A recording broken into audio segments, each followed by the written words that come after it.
Pittsburgh, but it migrated over to Ohio, and a lot of reasons for that, but largely because of the industrial movement into this Midwest and Northeast areas. That changed in 1920 when 11 franchises met in downtown Canton and ended up forming the American Professional Football Association.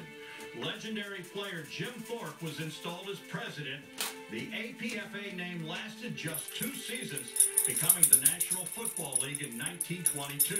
In what's considered the first ever game in NFL history, the Columbus Panhandles traveled west to Dayton, losing 14-0 on October 3rd, 1920. The Panhandles dated back to 1901 as a semi-pro team in the Ohio League. The squad was made up of workers from the Pennsylvania Railroad's repair station in East Columbus, known as the Panhandle Shop. They used to live, work, eat, and sleep in that neighborhood, and that's where they recreated.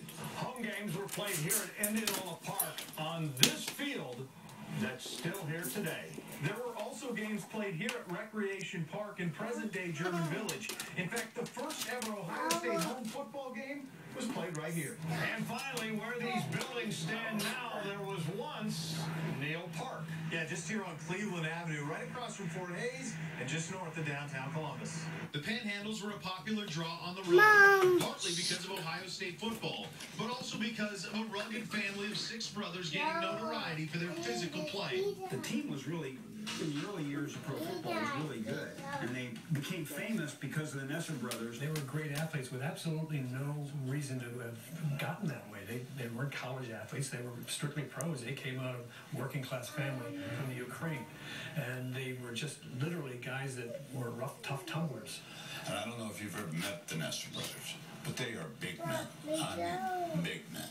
The 6 sons. And I can imagine what their fathers were like. The Panhandles went 71, 77, and 14 from 1901 through 1922. However, in 3 years of play, Columbus was just 8-23-2, but just 1-21 in league play. The team folded after the 1922 season, replaced by the Columbus Tigers. In 1923, they had their best success, turning in a 5-4-1 record, good for 8th in the NFL. However, that franchise disappeared after the 1926 season, leaving a 10-23-1 record behind. There was a decided Ohio flavor to the early NFL days, with as many as 9 different cities hosting teams between 1920 and 1933. This was the breeding ground for everything that came out of the national, not just the National Football League, but pro football. This was the center of the universe. The biggest surprise in that group was LaRue, a tiny village in western Marion County that was home to the Oorang Indians in 1922 and 23. Star Jim Thorpe was in charge of a roster of players made up completely of Native Americans. Oorang played just 1 home game in 2 years, and that was in nearby Marion. According to the 2010 U.S. Census, LaRue is less than a half-mile in size and has just 747 residents.